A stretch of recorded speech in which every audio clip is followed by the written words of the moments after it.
Attention, messieurs, mesdames, promotion au rayon pizza surgelée. Après 2 heures de route pour traverser la ville, les feux et les avenues bouchées, faut patienter pour se garer et après se taper tout le parking à pied. Mais le super, ultra, méga, hypermarché n'est pas encore fermé. Nous pouvons enfin aller chercher nos petits plats préparés. Quand on n'a pas le temps de se mitonner ces légumes du marché, heureusement il y a les plats préparés. Une bonne partie d'entre nous est probablement douillettement installée au chaud devant un écran, en train de regarder ce qui se passe à Gaza, en Ukraine et dans bien d'autres endroits du monde, et les malheureux survivants devant vivre dans les décombres. À coup sûr, nous frémissons devant l'insupportable qu'ils doivent vivre. Mais ce n'est pas chez nous. Jusqu'à maintenant, les pannes d'électricité n'arrivent qu'occasionnellement et que dans des régions réduites pour de courtes périodes. Imaginons que brutalement, une panne d'électricité obscurcisse pour une très longue durée toute une région, voire tout un pays, un continent et pourquoi pas la planète. Ce n'est pas si farfelu que cela, vu qu'aujourd'hui tout est centralisé, concentré, interconnecté, distribué par de monstrueux réseaux. Un ingénieur d'EDF m'expliquait qu'il suffirait qu'un poteau d'une ligne de haute tension s'écroule pour qu'un court-circuit géant se propage de ligne en ligne. Que se passerait-il ? Les chauffages s'éteindraient, les machines à laver, les frigos, les aspirateurs ne marcheraient plus, les pompes et les machineries n'alimenteraient plus les réseaux d'eau potable, donc plus d'eau courante au robinet, ou lorsqu'on tire la chasse d'eau des WC, etc., etc. On ne serait pas mort, comme ceux que l'on voit périr sous les bombes, mais il faudrait quand même survivre. Qu'est-ce qu'on aurait perdu ? Le confort. C'est ce confort qui arrive à nous paraître normal, indispensable, qui nous fait tout supporter, tout accepter, tout renier. En somme, c'est lui qui ne cesse de nous affaiblir, c'est lui et surtout sa recherche forcenée et souvent factice qui fragilise toute l'humanité tout en détruisant ses ressources. Ça n'est pas la faute à Martine, c'est ma faute à moi. Si je traîne dans la cuisine, c'est ma faute à moi. Ça n'est pas la faute d'Arthur, c'est ma faute à moi. Si j'aime trop les confitures, c'est ma faute à moi. Les coupables sous la table, les sagouins, tous au coin. Dans ma tentative de démonstration, je vais prendre mon cas. En 85 ans, j'ai traversé une petite partie de cette marche vers de plus en plus de confort. Môme dans le budget, pour nous chauffer, mon père allait couper son bois dans la montagne. J'allais l'aider pour faire les fagots. La vieille cuisinière permettait de faire la cuisine tout en réchauffant une grande pièce. Et quel bonheur d'aller mettre ses pieds dans le four. Les chambres étaient glaciales, mais encore quel bonheur de se glisser sous les dredons de plumes, et qu'est-ce qu'on dormait bien. Pour l'eau, il fallait remplir les bassines dehors, à la pompe. Et pour la lessive, ma mère faisait chauffer cette eau dans une grande lessiveuse pour le lavage, puis le linge dans une brouette, et le môme par-dessus, faisait un demi-kilomètre pour aller le rincer au lavoir, et papoter avec les autres lavandières.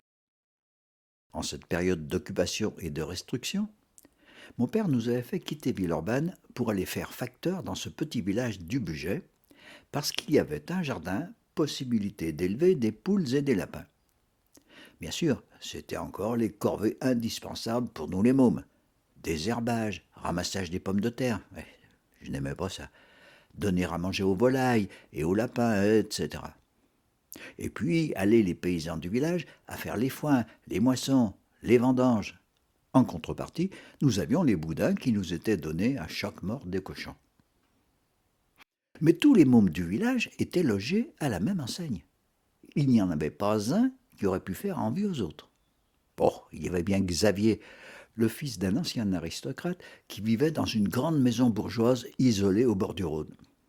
Alors lui allait à l'école en souliers de cuir, alors que nous, c'était les galoches à semaine de bois ou les sabots.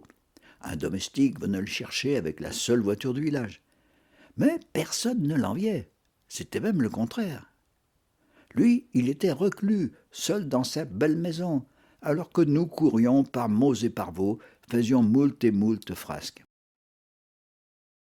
Personne n'a l'impression de manquer de confort lorsqu'autour, c'est à peu près la situation de tous. On fait avec, comme disait mon grand-père. Personne n'avait l'impression de mener une vie anormalement dure. Vous pouvez interroger n'importe quelle personne de la campagne et de mon âge, aucune ne vous dira avoir vécu une période insupportable. Comme ça. Et on crache dans la main et on tend, on dit coupi. Et voilà.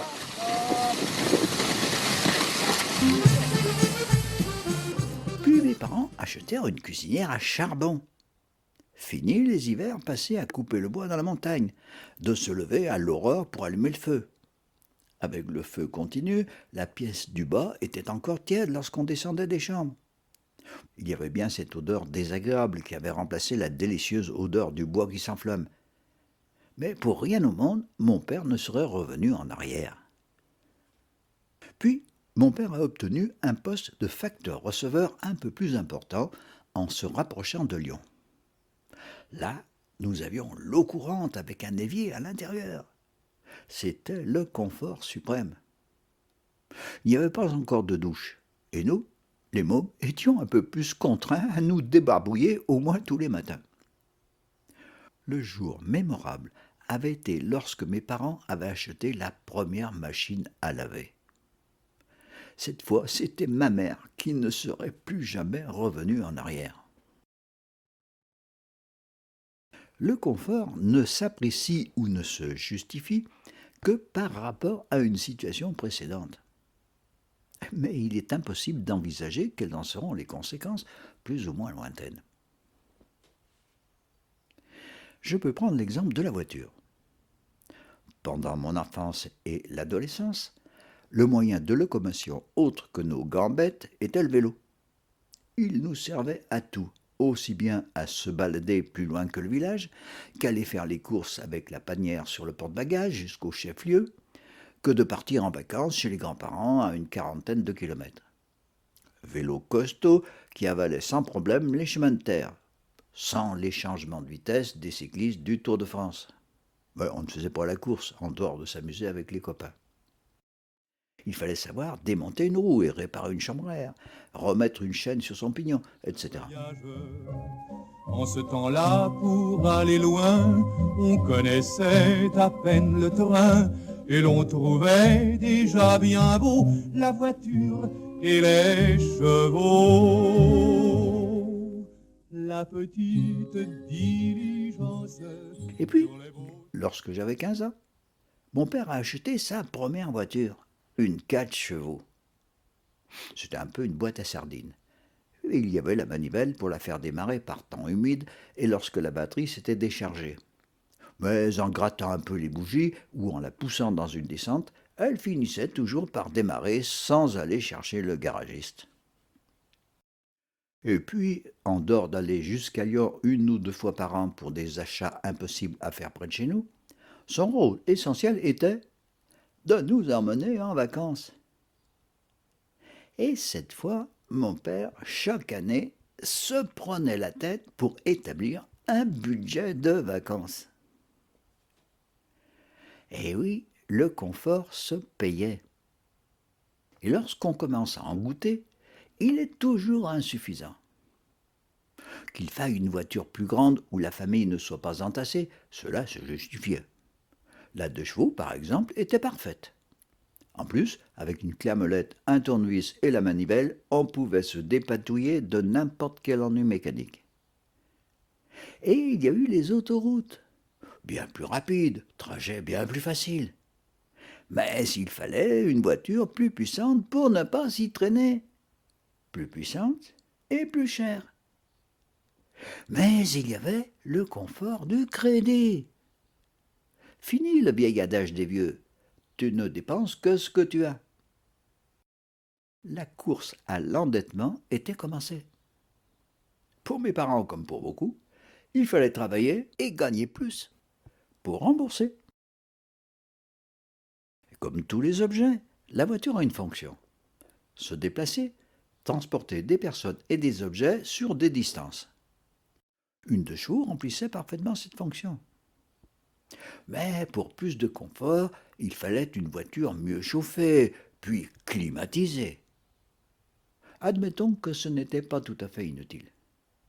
Mais ensuite, il a fallu que l'on n'ait plus besoin de baisser les glaces avec une manivelle ou d'enfiler la clé dans une serrure, qu'il y ait la radio, l'allume-cigare, des tableaux de bord qui t'indiquent combien de kilomètres tu peux encore faire avec l'essence qui te reste, ou si tu dois incessamment aller la faire réviser, etc., etc. Bref, tu dois maintenant disposer d'une multitude de gadgets qui n'ont strictement rien à voir avec ce à quoi devait te servir ta voiture. Et les payer et t'endetter encore plus. J'aurais pu prendre le domaine de l'agriculture. Lorsque mon oncle a repris la petite ferme des grands-parents, il a acheté son premier tracteur. Ce n'était pas dans le but de s'agrandir ou de produire plus. Par contre, cela aurait dû lui faire gagner du temps, donc lui donner plus de loisirs, avoir moins de fatigue. Fini le temps de dresser deux vaches pour qu'elles s'attellent à un timon, d'installer le joug, du chargement de la charrue dans un tombereau, du long trajet au pas de l'attelage jusqu'au champ, etc. Le travail de paysan devenait plus facile. Mais la même course à plus de puissance, plus de possibilités, plus de confort était entreprise, et sa conséquence, endettement. Donc plus de travail pour plus de rendement, agrandissement des domaines, donc machines encore plus puissantes, avec, comme pour les voitures, de plus en plus de gadgets puisqu'on y passait encore plus de temps. Un vieux copain paysan, moutonnier dans le Montmorillonnais, dont son petit tracteur lui suffisait amplement pour porter une ou deux bottes de foin dans les parcs à moutons, était interloqué de voir ses voisins faire la même chose avec d'énormes engins climatisés. Le confort, c'est terrible, parce qu'on s'y laisse tous plus ou moins prendre. La petite sonnette à l'accueil des hôtels, tu sais. L'écart en sac, on ne sait La pas. toute petite poche dans les jeans. À quoi sert-elle? Que mettons dedans? On ne sait pas à quoi ça sert. On ne sait pas. Ces choses sont-elles nécessaires? On ne sait pas. Qui utilise ça vraiment? Répondez sans bégaiement. Allez. Est-ce utile ou inutile? Je ne sais pas. Est-ce habile ou bien futile? Où se trouve leur intérêt? Impossible de répondre sans bégayer. Allez. Devenu instituteur avec un logement de fonction qui, à l'époque, disposait du chauffage central, avec mon ex-épouse, nous nous sommes mis à acquérir une foule d'objets censés apporter encore plus de confort. Le lave-vaisselle, pour 4 personnes, qui fait du bruit, te prend encore plus de temps pour y ranger les couverts et ensuite les enlever. Les pluches pommes de terre électriques, qui prend de la place alors que tu les fais aussi vite avec un couteau. Tous les robots de toutes sortes que tu ne sais plus où ranger et dont il te faut le mode d'emploi à proximité, etc., etc. Et puis bien sûr, l'achat d'une grosse bagnole, à crédit. Par la suite, mes pérégrinations conjugales ont fait que ma situation financière est devenue très incertaine. Je me suis alors retrouvé dans une vieille maison délabrée. Fini le confort précédent.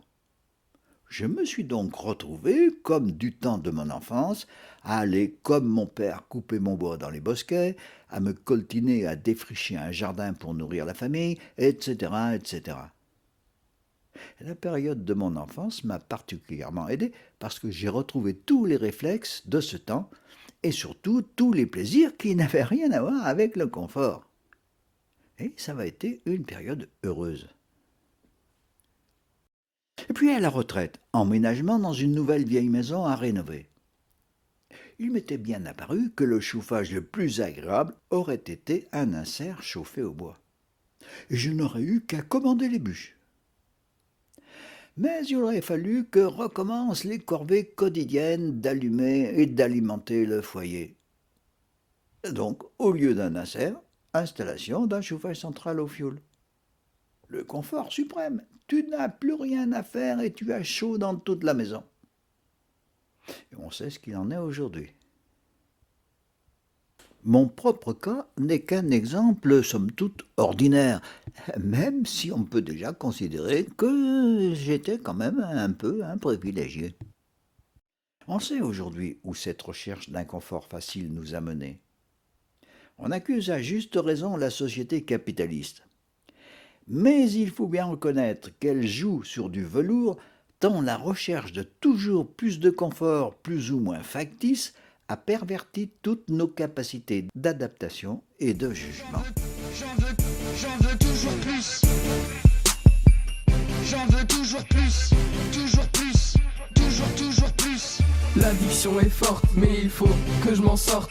Ma santé le subit, mais pourtant j'en veux toujours plus. Acteur ou spectateur, je connais les risques et les facteurs, le manque et la douleur, mais j'en veux toujours plus. Ma vie est bordélique, le cercle est diabolique. Ma famille s'inquiète tout le temps, mais pourtant j'en veux toujours plus. Conso excessive, dans les nuages quasi tout le temps. J'en suis devenu dépendant, fumer, mon plus gros passe-temps.